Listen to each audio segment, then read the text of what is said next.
Welcome to the Old Souls and Seekers podcast, brought to you by Satori Prime. If you're anything like us, you've been around and around the personal development and mindset block quite a few times. You've read the books, watched the videos, attended the seminars, and even worked with a coach or two, and yet you still find yourself searching for more. You may even feel stuck or that you should be farther along than where you are right now. And after doing over a decade of mindset work, we've come to this realization. Mindset work is like a small hit of dopamine that distracts you from your true work. You get these little hits of feeling better, only to be met with the same underlying conditions and patterns over and over again. Now, mindset was an important part of your evolution as well as ours, but it hits a plateau, and now you find yourself ready for that deeper layer of growth and expansion. If you're listening to this podcast, then you're ready to get off that Ferris wheel. This podcast is only for those that are ready to dive deep and do the real inner healing work. For those that are ready to move past more information into actual experiences. If you're looking for more understanding, then you've come to the wrong place. This is a home for old souls ready to fully embrace and remember who they truly are. Ready to make a profound difference in their lives and in the lives of others. So welcome home, dear one. We're excited to be part of your journey. All right, everyone, welcome to another episode of Old Souls and Seekers. I'm excited. This is going to be an interview episode. I know that you guys have had a lot of guy night recently, so excited to have Shana James here with us. How are you doing today? Doing well. I just have to say, I love the name Old Souls and Seekers. Like, those are two words or phrases that I just completely have identified as my whole life. So it feels really fun to be here. Well, it was divinely given to me in a moment of deep meditation. So yeah, thank you. Interesting. Oh, I love that. Yeah. So Shana, why don't you start by telling people about what you do and the kind of work that you're bringing through these days? Yeah. All right. Which angle to focus on? I mean, a lot of what I do these days is work with men, and it's around, on one level, it's love and relationship, men who aren't, satisfied in their love and relationship. It also are some of those people out there. There are some of those people out there. And, I love the overlap between love and leadership, or sales and sex. Like, there's this, again, this is the surface level, but there are so many things that show up in one area that also show up in the other areas. Yeah. And on the deeper level, right, as an old soul and as a seeker, I look at it in a couple different ways. I mean, one is the aspect of self-love and, acceptance, and just really being able to tolerate and go into whatever is here for us, and whatever are, the fears, the desires, the longings, the shame, all of that. And on another level, on the deepest level, I would say really exploring, like, who are we as human beings, and what on earth is happening here? And your audience, I think, thinks in this way too, right? Like, I see myself as a spiritual being having a human experience, and not all of my clients necessarily do, but whatever layer they want to go to, or whatever level they're willing to go to, I like to play in as deep a way as people want to. I guess my first question, and this is always of interest to me, is, do men feel more comfortable with a woman coach when it comes to love? It's a good question. I think some do. I think for some men, it's a little bit easier to open up. And then there are also men who judge that, and they're like, well, you shouldn't go to a woman if it's easier. You should work with a man. And I don't know, I have many opinions about that. I mean, I think men and women can do different things with men. One of the things I do is get to practice being human, and to bring up some of that anxiety and the fear and the frustration and the, like, I don't know how to say this or have this thing come out of my mouth. And we get to actually practice, and I can reflect back, like, that may be where you lost yourself, or where you let your head take over as opposed to your heart. And, I can reflect as a woman, if they are engaging in relationships with a woman and wanting to have those conversations. Yeah. But I also think men need men, to be around and to get, oh, I'm not alone. And my shame isn't dirtier or uglier than anyone else's shame. So I like the holistic picture where everybody's involved. So obviously you've done, as an old soul and seeker, a tremendous amount of work on yourself. What's your journey and path been like? Oh man. How did you get to this place? Been like, I don't know. I'm definitely one of those like voracious consumers. I did a master's in transpersonal psychology, almost 20 years ago, and have been very into yoga and medicine work. And I do the diamond approach, which is very like, it's a psychological, spiritual path where you really inquire into what's here in this moment, whatever contractions, closures, psychology, whatever, and then actually find your way into soul and spirit and all of the different realms. And, sex has actually been a really beautiful spiritual practice for me as well. So whatever's possible, I feel like I want to try it and experience it. That's beautiful. Well, let's highlight that a little bit about the sex part, because I think sex becomes, we actually had a woman on here a while back that also, this was kind of like her coaching was transformation through sex. And I always find it really fascinating because sex is one of those things that's both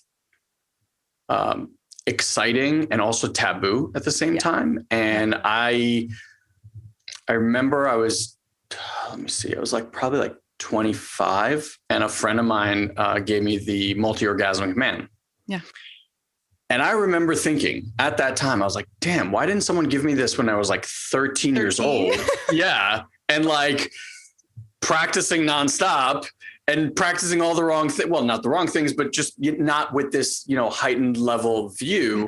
So yeah, like what's been your exploration through sex? Like what kind of wisdom can be gained, I guess, about relationships, about life, about self that you've kind of explored? Yeah, good question. I mean, one of the things that feels so exciting for me is that about sex is it feels like it really highlights patterns that happen outside of the bedroom. So if I'm having a hard time opening up emotionally or just like relaxing or letting go of control, that will show up for me in the bedroom. And if I don't see it as a problem, right? And if my partner doesn't see it as a problem, then there's something for us to really play with and explore. And so if we're both willing to, in some ways, come to the mat, or in Tantra, one of the ways they talk about it is come as you are, right? You don't have to come all turned on and excited and feel like there's got to be heat to have sex. It can be this really beautiful practice where sometimes it's gentle and loving, and sometimes it's primal, and sometimes it's everything in between. And for me, there's always been this, quest or like the seeking, right? To understand who are we beyond our personalities. And I think if you have a perspective of anything goes in the bedroom, not anything goes like I should do things I don't want to do, but anything goes as in, let's explore and let's see what happens. And let's not put a limit on it. Or as you and I were talking about, like, let's not think we have to be, hot, happy and free to make sex actually feel amazing, that we can actually go into all those darker places and we can heal and we can transform. Out of curiosity, does this level of work necessitate a need for a partner who's on board? Yes. Well, yes and no. I would say it could be a partner who's on board. I mean, I've had really beautiful experiences by myself as well, in some ways opening to spirit and welcoming in, different consciousness through my own sexual exploration by myself. So yes and no, right? In some ways, to work through some of the relational dynamics, I would say it takes a partner who's willing, but otherwise it can be a really beautiful self practice as well. Is there something, whether recent or like in the, somewhat recent times, that you can highlight for people that like was just a amazing aha moment? Yeah. I think of an amazing aha moment. I mean, I did have an experience with my partner recently where um it was like there's a couple of moments that actually, stand out for me, and often they stand out around feeling a lot of emotion, whether it's anger or sadness, Wow. and then being in this kind of sensual space together. Wow. And one that I've talked about before, but maybe your listeners probably haven't heard, is that there was a time where I was in bed with my partner. We weren't necessarily having sex yet, depending on what your definition of sex is, but I was really not totally there. And I was kind of trying to go along with it. I wasn't even completely aware that I wasn't really there. And he looked at me and he was like, "You're not really that into this, are you?" And I said to him, like, I had this moment where I went inside and I was like, well, I could just lie and keep going. Right. You know, and I thought, I don't want to do that. That feels shitty. But a lot of times in my history, it was like, well, if I just keep going, if I lie and keep going, I'll keep people happy, or, it won't break down and that person won't get upset and it won't create this whole domino effect. And then, but instead I was like, no, actually, I'm not. Wow. And because we have this practice of being conscious together and welcoming whatever's there, he had a moment of like, I could see it kind of went through his eyes, like maybe he was feeling a little hurt or a little upset or whatever, but he was like, okay, well, let's make space for that. Wow. And what actually showed up was that I hadn't really been conscious. I'd been at a funeral that day and I was still grieving and processing, and I was confused, but we only see each other once a week. And so it was kind of like, this was our sensual time and I was going to go for it. And I just started bawling. Wow. And he just held me and, kissed my face, and he was super sweet and just asked for, more, like, just bring it, whatever it is. Wow. And then we actually ended up making love, and it was beautiful because it was like from this place of, I was fully in my heart, he was in his heart, instead of my fear that it was going to ruin everything, it actually brought us into this beautiful, loving place together. Yeah. It speaks really interestingly. He sounds like an amazing man. An amazing human being. Yes. And I think that's one of the things that I think even on your show we spoke about when I was there, like how men aren't trained to hold a space in a container for certain emotions, whether those come from a woman or they come from a man. It's irrelevant. It's just like in that moment. And I'm sure there's even women, like there's just humans that can't deal with that level of sadness coming at them, or that level of grief, or maybe a level of anger, or a level of not caring, like when someone like pulls their energy away from you. Yeah. And so I'm curious, because I have a feeling you probably do this work with men too. It's like, how do you go about having these conversations and experiences with these guys so that they can hold that? Yeah. Yeah. That's such a beautiful question. I mean, I think a lot of times what I'm working with men is making themselves right. Really getting to that place of, there's nothing wrong with me. I have nothing to prove. I have nothing to defend. And therefore, when all of that emotion is happening out there, it's not because I did something bad or wrong. It's not because I fucked up. It's not because I created a mess. It's like, oh, there's something happening in that other person out there. And if I can get curious and I can welcome it and I can invite more of it, it's going to move through that person. Even if a person isn't practiced at their expressing their emotions, if a man is right and okay with himself and willing to just ride the ride. Like one man I worked with years ago, who was also a coach, talked about it as like standing on the top of a mountain where the wind is blowing through your hair and just feeling it all instead of being like, oh, I got to get out of the wind. It's too cold.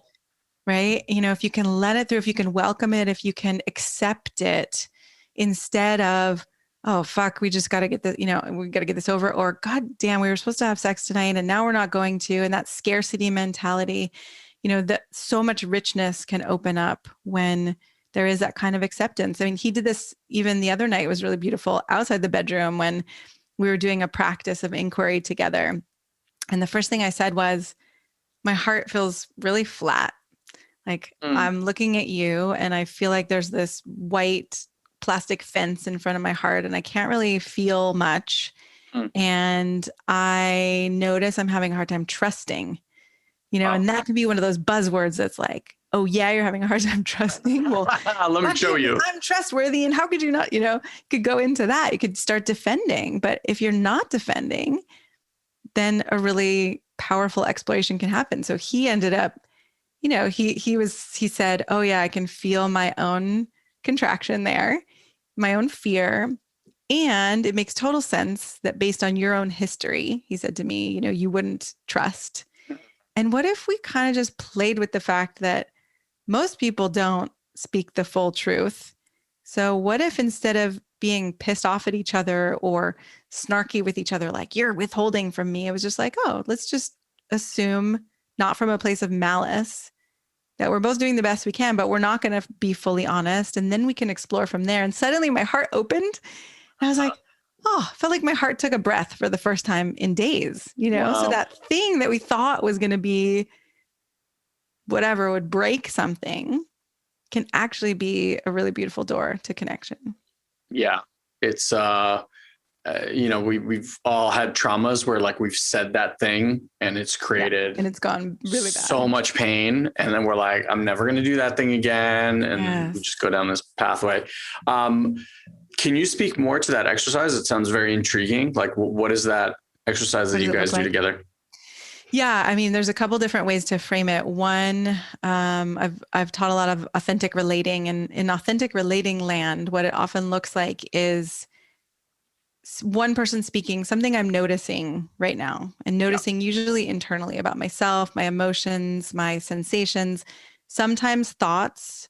If you're using thoughts, it's best not to go into like, lots and lots of story. I notice I'm thinking this and that, but, keeping it relatively simple.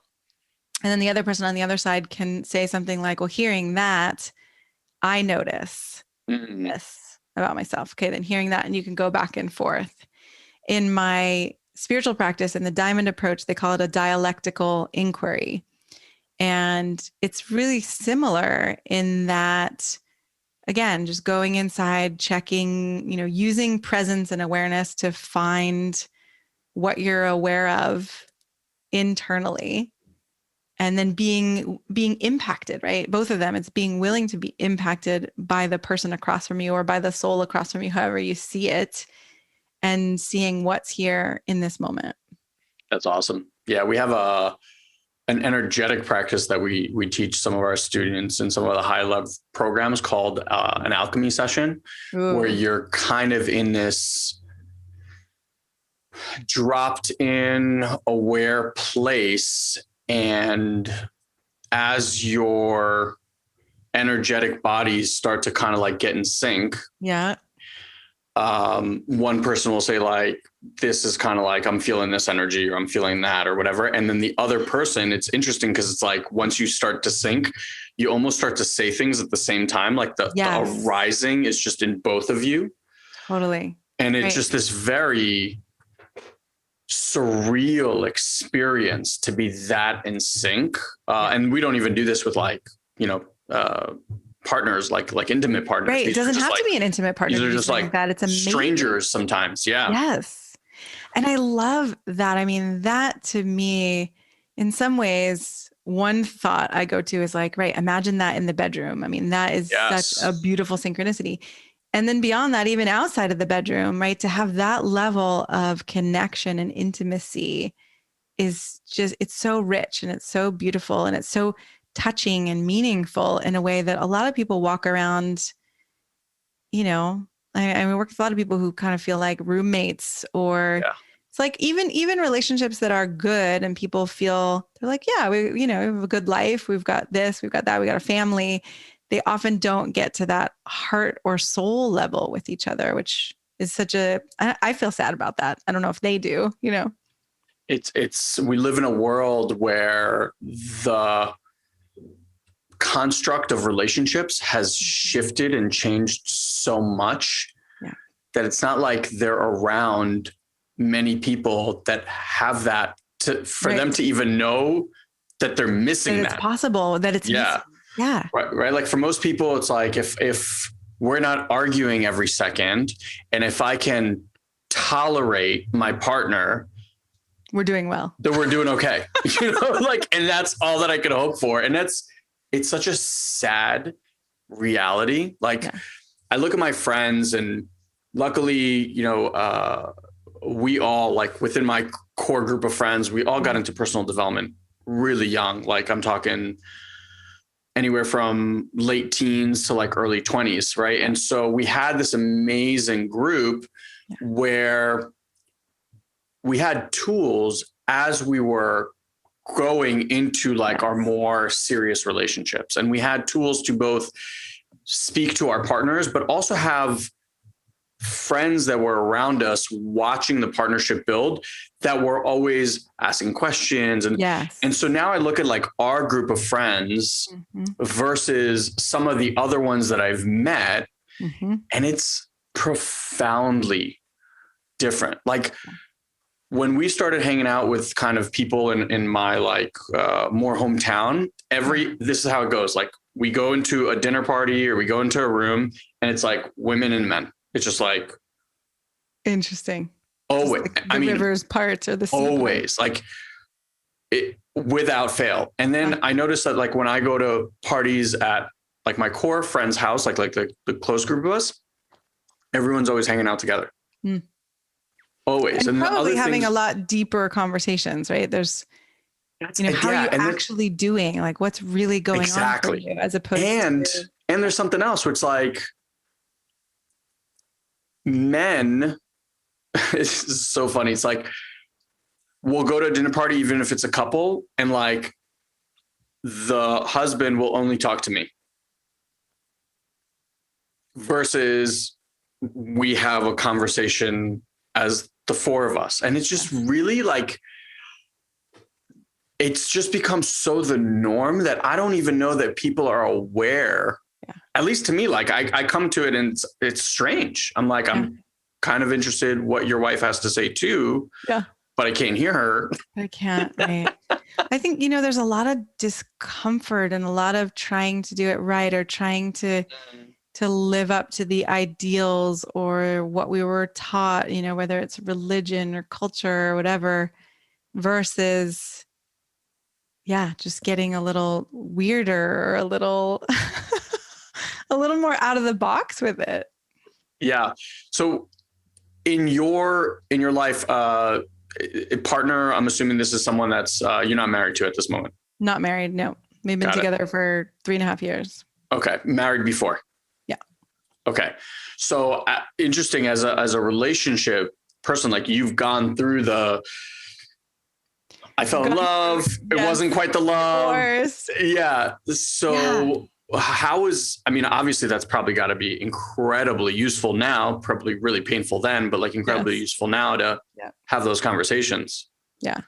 Really useful. I do remember, right? I was a relationship coach as I was getting divorced, and there were a couple of weeks in there where I was just like, oh shit, this is bad. This looks really bad. And then I thought, I came through that one pretty quickly, where I was like, I wouldn't call my clients a failure if they decided to end a relationship and that actually really, spoke to their soul and they felt like that was the right decision. Like I wouldn't make them wrong for that. So why am I making myself wrong?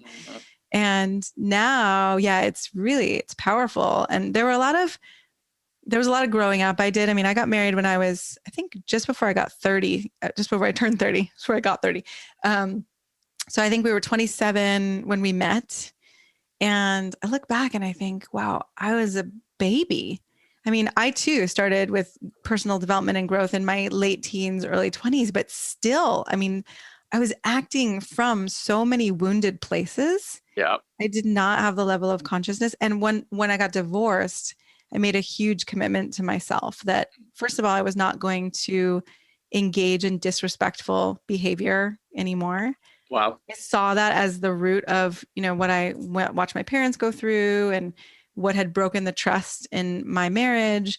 And I also said to myself, I don't want to be in a really committed long-term relationship until I can learn how to stop losing myself.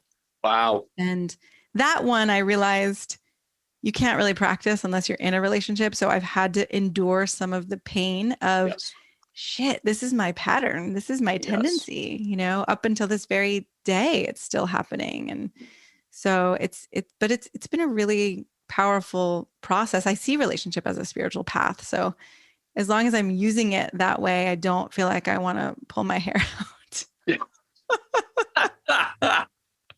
Yeah, it's interesting. I had a very similar insight right before I got married. I was one of those guys that I dated women for 2 weeks at a time, 3 weeks at a time. In my entire dating life, and I'm even including middle school, right? Yeah. I had 3 long-term relationships, and they weren't even that long-term. I was going to say long-term meaning how long? Yeah, I had one like in middle school, no joke. This was like a 4-month relationship. Yeah. Then it was just like date. Then it was, I didn't date anyone in high school. Wow. Just a lot of like short dates. Yep. I had a girlfriend in college for 2+ years. That was like my first real long-term relationship. Yeah. Then I broke up with her. And again, it was like week, 2 weeks, 3 weeks, whatever. And then at some point, I'd done so much personal development. So like right at the time, right before I broke up with that girlfriend, that's when I kind of started like my big personal development journey. Yeah. And I think that was one of the things that kind of like had us separate. Yeah. But I went through a lot of like learning about myself, how I was in relationships, healing that old relationships, figuring out this, figuring out that. And then I realized kind of what you just said, which is there's certain things that as much understanding as you have, it makes no difference, because being in the relationship and actually having the experience of those things is very different. So I pretty much threw myself into a 9-month-long relationship, knowing full well from like date number 1 that this was not going anywhere long-term. But I was like, I need to be in a relationship to start to practice and heal these things if I actually want to find the one. Because I got to a place where I was like, these 3-week things are just, I'm not going deep enough where I can actually get to that place. And like one of the things you mentioned, which resonates for me too, is like, one of the biggest lessons I learned is like, whenever someone liked me more than I liked them, that was my exit. I was like, we're done here. And learning to let someone love me when I didn't feel like I deserved to be loved was huge. Yeah. And like standing in that consistently and being like, I'm such a fucking asshole, and she still gets to love me. Compassion for yourself too. It was like all of this internal work. And then I broke up with that girl, and within a month I met my wife. Your wife. Yeah. So it all kind of worked out. But I think that's such an important point, that like, you can't learn about playing basketball, reading basketball books, and going out and shooting hoops by yourself. Like it just doesn't work. At some point you got to get on the court, playing, like doing all that kind of stuff. So as you transition from that into the new relationship, and I know that we're always still working on things. Yes, I will never claim to be not working. Oh, hell no. Oh, hell no. That would be dangerous. If anyone ever claims that, you should all run away. Yes. It sounds like you found an amazing partner to explore with, which is obviously rare and beautiful. Yeah. And I'm curious, like, what are the things that you're learning today? What are you uncovering today? How are you exploring and up leveling, like how you show up as a human being in a relationship, as a mom, like all of those things? It's a great question. I mean, one of the things, our biggest struggle really is the logistics. And a lot of people say like, oh, you guys should be able to figure it out. We're not really, we're not figuring it out. I mean, so we live an hour apart. He has 3 kids. I have 1 kid. We both have our own businesses. You know, it's really fascinating. And as the pandemic has hit and I'm trying to figure out where is best for my kid to be, it's not in the same place necessarily where it's best for his kid to be. Yeah. And so part of our exploration is, can we trust and, you know, take action, not just blindly, like we've actually done some looking to see, could we be in the same place, but can we trust and can we realize, like me speaking my truth and actually saying the other night, hey, I just want to make the call that it seems like in this moment, there is no place that both of us are going to be happy, that we think our kids are going to be happy, like Wow. looking for it. But I just need to say it, not from pessimism, but from a place of like, let's just get on the real ground, you know, and not make it, now we have to break up. Now we have to get anxious. Now we have to, you know, hate each other or blame each other. So I think a lot of what we're working with right now, that I'm working with right now, is, can I speak my truth? Kind of in that moment too, saying like, my heart feels flat, or I don't like that, you know, you haven't made the time to do these things that I really want to do.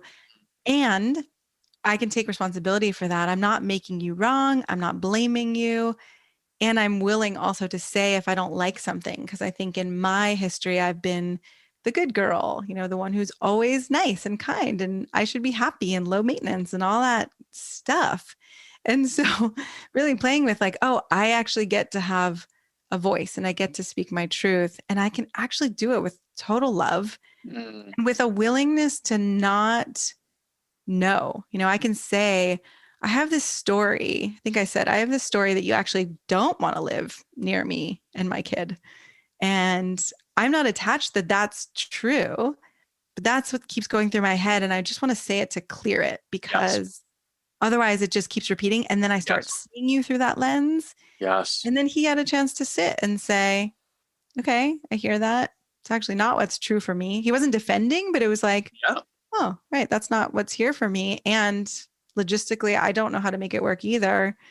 So I think for me, again, that's that place of not losing myself. I've been so guilty of that. I've also been guilty of going over to the other side of the street, as some people would say.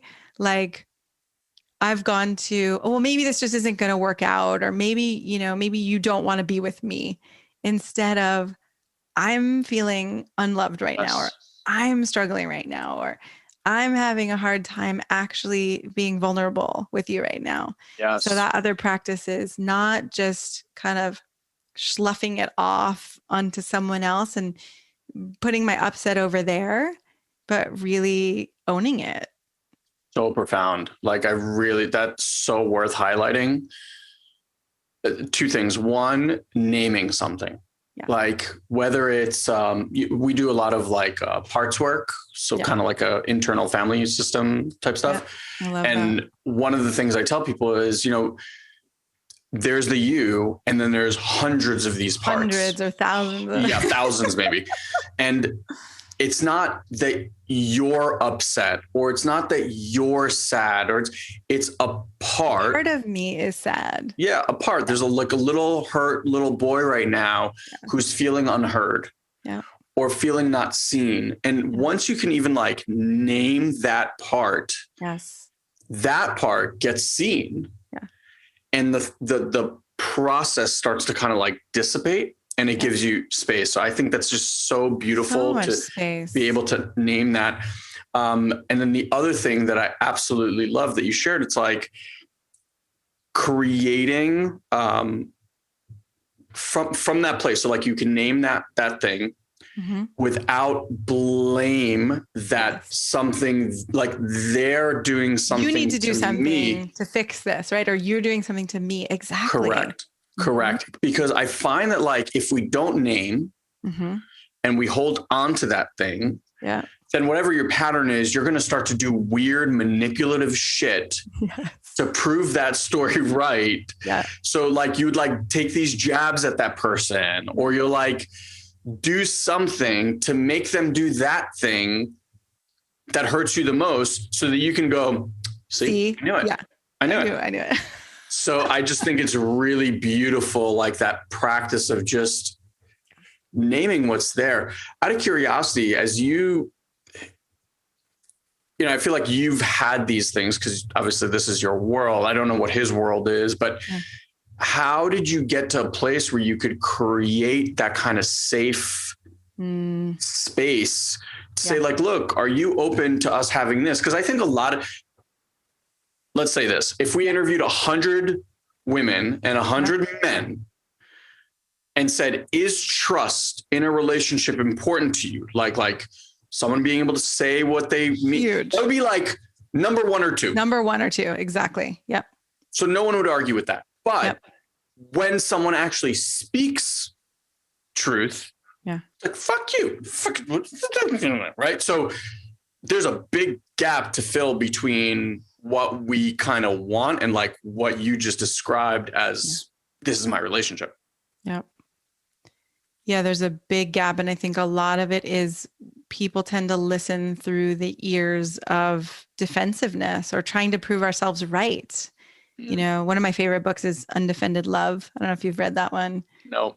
It's amazing. And it really looks at, you know, well, what would happen if we don't defend ourselves? You know, it doesn't necessarily make you wrong, right? If someone says, I think you're being an asshole, and instead of being like, I'm not being an asshole, you're being an asshole. Like, what if it's like, oh, really? Okay, tell me what has you say that. Wow. You know, it doesn't mean that you actually are that, but if you're getting curious about what someone else says, you know, that's, I would say, master level work where that's some pretty high level work, right? Where you hear someone's blame or attack and you really just get curious about it. But if it's not taken personally, if it's more like, oh, there's something happening here that isn't working, let me check this out or explore it, then there's room to actually start to trust each other and to not have to hide or hold back or tell those little white lies that I'm totally guilty of to make things go smoother. You know, then a relationship actually gets to have that deep, deep bond in that sense of, oh, this person actually knows the darker parts of me or the grumpy parts of me or the sad parts of me, the little parts of me. Yeah. And we're still actually in this together. Yeah. And there's something profoundly, like one of the work that I do with a coach is having someone be there for me while all those parts are there, while the angry, tantrum, sad, whatever child is there, because we've all been programmed that if I let this part out, you're all going to leave. Unlovable. Yes. Totally. Yeah. So with your partner, like when you started the relationship, like you start a new relationship, like how do you create this context of like, hey, how would you like to have this level of openness and conversation? Because that seems like a big step. Yeah. I mean, I think just what you just said, right? If we start having conversations about the context of our relationship or the agreements or who we want to be in this relationship, who we want to be for this relationship, who we want to be together. Most couples don't do that. And some people think that sounds really strange. But when I think about every other area of our life, you know, when we want to grow our business or when we want to build a house or when we talk about it with people, we make plans, you know, we make blueprints. And so I'm a big fan of actually having those conversations and saying, all right, especially if you want to be in a conscious relationship, like, how could we do this consciously? You know, what is it going to take? And in the beginning of this relationship, we had a bunch of disagreements and where we were wrestling with each other and still working things out. And so it wasn't like it was totally pristine from the beginning. But anytime we had one of those, we were also willing to come back to ourselves and be vulnerable. I remember one time we had a disagreement, and at the same time, we both said something like, maybe we should go sit on the couch and just say what was most vulnerable about this for each of us. Mm. You know, it was like, oh, okay. Instead of staying on the level of trying to prove something or trying to get my point across, what if we actually share that deeper place of why this hurt? Or Wow. why this felt, you know, why I started to get all worked up about it. And Wow. Like what got triggered in that moment? What little part got triggered right in that moment? exactly. And what I Wow. noticed is that if we can actually have that context, and my partner and I fortunately have, you know, we have a spiritual practice together. So we also have this context of, oh, we're not all those parts, just like you with IFS, right? We're not those parts. Yeah. So then if I can have less shame about myself having those parts and he can have less shame about himself having those parts, then we can actually be like, hey, look, this little part is saying she wants this. Could we talk about this together? I don't know if I actually need it or not, right? There's a curiosity about ourselves too. There's a part of me thinking I want this, but I'm actually not sure if I need this or if this is just kind of an old leftover desire. I mean, sometimes those old desires actually you can play with them and have them met and in really beautiful ways. And other times it's like, oh, once we talk about it, I see I don't necessarily need that anymore. So I like having those agreements and context and also time each week or every other week to actually come back together and say, here's something I've been thinking about, or here's what feels challenging for me.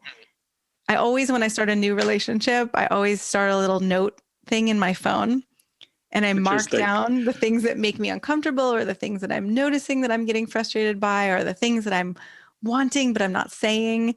So it's like my way to check myself, you know, as one who can lose myself. It was a way to actually just make sure, okay, I'm actually going to stay current with myself and I may not speak some of these, I may not need to speak some of these things, but at least I'm going to be aware of them myself. And then I found in this relationship after a year or so, I just stopped doing it because we were having more of those honest conversations.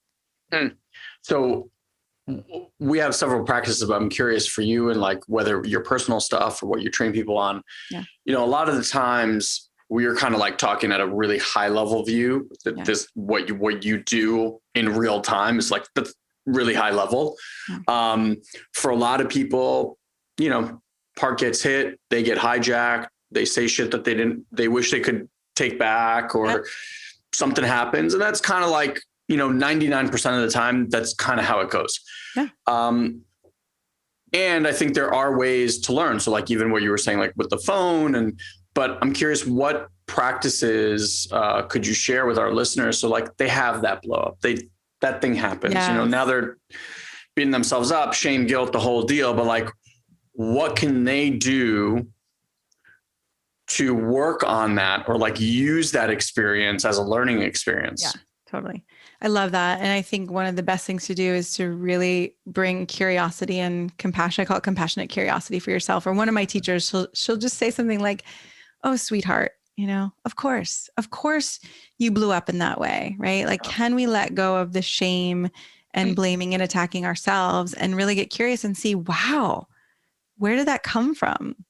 You know, what caused that response in me? And then to be able to go back to your partner and say, you know, to report back. A lot of the couples I work with, when they report back and say, oh, I didn't realize that I was still holding on to this fear, you know, that if I showed you this part, you were going to leave me. So I felt like I had to be strong and tough. And that's why I was attacking. Or, you know, if you actually kind of mine for those deeper learnings and you then bring them back to your partner, then together, again, that builds trust, that builds the sense of, oh, we're in this together. I'm not out to get you. You know, I'm trying here. Totally switching gears. Yeah. Undefended Love. Yeah. Book. What other books would you say are really great for either single people looking for love, partnerships, people in marriages? I love Don Miguel Ruiz, The 4 Agreements, The Mastery of Love. I mean, those are so simple and to the point. They're super easy to read. What is this one called? Guy Finley. Relationship Magic. It's a really beautiful book about conscious relationship. I was also just thinking about Susan Campbell wrote Getting Real, all about how to, again, speak your truth in a way that is connected and vulnerable instead of attacking. And I'm trying to write a book right now. We'll see what happens. But I'm trying to write a book about that overlap between honesty and sex, or honesty and our love lives, and how we often think that passion needs to be kind of resparked or regenerated through passion, as opposed to, that deeper intimacy and honesty. So hopefully someday that will come out. Coming to bookshelves, TBD. Exactly. When people ask me, what's the key to relationship? Like what's the number one thing that you would say relationships need to work on? I'm curious. I'll tell you mine, but you show me yours first. Okay, I'll show you mine and then you show me yours. What would I say? The number one thing, on the one hand, I would frame it as knowing yourself, right? Knowing what your triggers are, knowing what your desires are, knowing what makes you tick, what turns you on, right? When you actually know all of those parts of yourself, that's like the agency part, right? Yeah. And agency and communion, when you know those parts and you can work through whatever it takes, whatever shame or fear to actually speak those parts. Yes. I think that's really at the heart. And then the listening piece, right? To be able to hear back from the other person without shaming or blaming or attacking, or even just making their desires or ideas wrong. Yeah. The curiosity of, okay, who are you? Who am I? Who are we? As a continual exploration, as opposed to, well, now I know who that person is.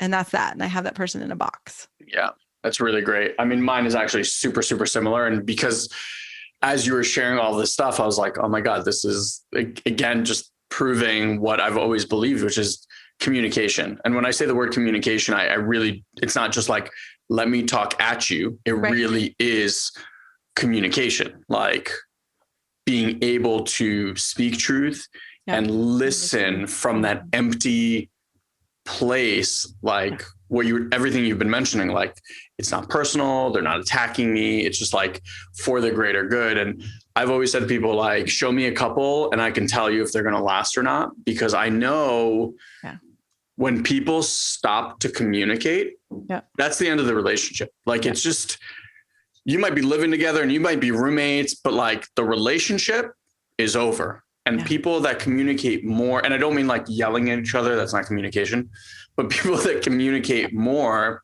And that's why everything you've been highlighting here, it's like, clearly this relationship works. Your communication, it is at such a high level where it's like, you build this muscle and capacity, like you can work through anything. There's like nothing that's going to be thrown at you. Right. That's off limits, where it's like, oh my God, you did this to me. It's like, wow, okay, that showed up. And now we get to like, look at it and explore it. And for most couples, it's like, the smallest thing happens. They don't say anything. They sweep it under the rug. And then it's like that wedge just gets nailed in there. And then it's just more proof. And so like the wedge gets, and the next thing you know, these two people are on different islands and just like, you're not even talking the same language anymore. Yeah. Yeah. The other thing I was thinking when you said that is the difference between thinking that, your partner is there to satisfy you or there for your needs. Right. I mean, I do think there's interdependence where actually we are looking at each other and saying like, well, what do you need to be happy? And what do you need to grow? And how do we do this together? That's really beautiful.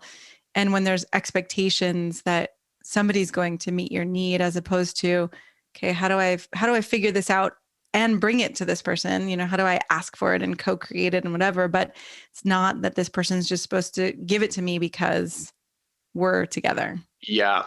Yeah. I that to me was always like when someone told me that they were looking for their soulmate, I was like, your soulmate will arrive when you no longer need a soulmate to fill you. Yes. Yep. It's like, and yeah, because I think up until that point, we find people to help us work through certain things that we think we need externally. And you said it so well. It's like when you work on agency, like I don't need you to give this to me. Like I have it. I just want to now explore and share, co-create, in partnership with, with someone, because I feel like that would be growth and more fun and all that kind of stuff. It's like, then the person that you actually want to be with will show up. Until that time, some version of your mom or some version of your dad or the 12 other exes that you've had is going to keep showing up. Totally. Yeah. I remember a colleague at one point saying something like, a relationship is a horrible place to try to get something, but a beautiful place to co-create something. True relationships. Yeah. Yes. Yeah. All right. So we're winding down here. I have a couple more questions though. Okay. First, for me, relationship is obviously like there's the partnership relationships, there's the personal relationship. And I know that you have a child, he's got 3 children. So there's also this like familial, little soul growth partner relationships as well. Yeah. How does everything that you're doing, because to me, it's like, it's all relationships, right? All yes. So I know that there's a tremendous amount of growth inside the little beings that we're with as well. And I'm just curious if there's anything you want to share about that, like in practices and things that are working, not working. Whew. Well, I would say parenting has definitely been a really challenging spiritual path for me. I love it. And oh my God, it's like ripped my heart and soul to shreds. And I had a moment yesterday. It was like one of those parenting moments where I will treasure forever, where I was listening. So I thought during the pandemic, I started exploring positive intelligence. I don't know if you know Shirzad Chamine. I don't know her, but I know. Yeah, I know. Him. It's a really beautiful practice. There's positive coaching and then positive intelligence. It's a really beautiful way of looking at that. We have these it's kind of like the IFS, right? We've got saboteurs and then we have the sage mind. And so my kid and I have been talking about the saboteurs this whole year, because instead of my kid being at school, we're home here together all the time. And so I've been listening to my little like 2-minute, 3 times a day recordings with my kid. So I was in my office yesterday and I was listening to this teaching, and it basically was like, when someone else's saboteurs get activated, if you respond with your saboteurs, it just amplifies the whole thing. And so think of someone whose saboteurs you get activated by. And my kid was in the kitchen and suddenly spoke up and was like, "Mom, I know you're thinking about me." And I said, "Why?" And he was like, "Well, because I have some really loud saboteurs sometimes, and sometimes you get mad at me or you get mad." Yeah. And I was like, yeah, actually, I mean, it's so true, right? We both have our saboteurs. My kids' saboteurs tend to be around pessimism and thinking like nothing's going to work out and not trusting, which is a total trigger for me, because I'm like, wow, you live that way or it's going to be shitty. And I go like catastrophizing, right? And so to hear him say that and just be like, okay, he has an awareness, right? That there are these saboteurs. And together we can talk about like which saboteur is activating my saboteur. I love that part of parenting. Wow. And that might be like 3% of it, but it feels like at least some of that's getting in. Yeah. They surprise you sometimes. Oh my God. Yeah. It's amazing. Right? Yeah. So they'll like come into my office while I'm doing coaching calls, or like sometimes they'll sit and sometimes they won't, but every once in a while, like I'll come and they'll be like, "I was telling my friend this, and this." And I'm like, what? like they actually listen and they actually get it. I'm just like, this is so cool. They might not show it for 95% of the time. And then suddenly it'll like pop back up to the surface. Yeah. Go ahead. I've been really trying to come from like I don't know if this makes sense, but I've been trying to come from more like joy and playfulness with my kid because I have a really like trickstery, playful kid. Like everything is a joke and everything is a trick. And some part of me is just like, it doesn't work for me. Like I'm not that way. But at the same time, I notice, if I kind of merge in that way, or if I allow myself to be excited and joyful and playful, he's so much happier. And I also feel like sometimes I look ahead to like, how do I help my kid not be an asshole, like as an adult, right? And so sometimes I have to actually also say, hey, that's not working for me right now. Or, that's not exactly the mood I'm in, because I want him to also be able to attune to other people. So there's that balance of playing with, okay, what do they need? And then how can they know that they're having an impact, as opposed to, I'm just going to say like, everything's fine, because I want to be loving, but that's not always love. Yes. I love that. There's just something. So I have a son and a daughter, and I always said, like, I was certain that I was going to have two girls. Like, I just That's funny. felt like I was going to have a girl too. In my teaching, I was like, I'm going to have two girls. Yeah. And I was actually really excited to have both, because it's the contrast has really shown me how certain things that I do work with Shia in like this really easy, effortless way for me. Yeah. Where if I were to do the same things with Aaliyah, it's like, doesn't work. When I say like, it's like a bomb. It's just the complete opposite of what you want to happen. And with him, it's more in my natural state. Yeah. The way I operate energetically speaking, et cetera, like works for him, where with her, it doesn't. But she, because of that, has been such a profound teacher for me. I would say like, she has this way of like softening my edges. Interesting. Because I know that if I show up kind of like what you're talking about, like there's things that she does that are so the way I do them. Yeah. She's like super stubborn and just like will not yield till she gets what she wants, which is very me. Yes. But when you're met with that, with yourself. Yeah, exactly. When you're met with that, you're like, fuck you. Right. And so what's really beautiful about that kind of relationship is like when you look at it from this way, so you can see that part. Yeah. So I call them like protectors instead of saboteurs, like protectors. So like this, her thing triggers a part from me, my protector comes out. Now her protector has to, and so we go into this like battle. When, however, I receive that, and I actually go inside and deal with my part, the protector doesn't activate, and the response over there totally different. Generally is almost immediate, and it's like so loving and soft. Yeah. And so it's teaching me to be that gentle and soft internally with yourself, which allows me to heal these different aspects. Yeah. So I'm with you. I feel like, and then maybe you have this experience too, like with intimate relationships, I think it's like adults. So there's a certain expectations, right? We're like, they're kids. I mean, they're a soul, but in a kid body. So I think the expectation is slightly different, but I find that they have this like ninja way to push buttons. And then like you get to this place and you're like, whew, wow, I just worked through that part. Like we healed it. We're good. And then like 2 weeks later, they're like, all right, we're on to the next thing. And you're like, come on.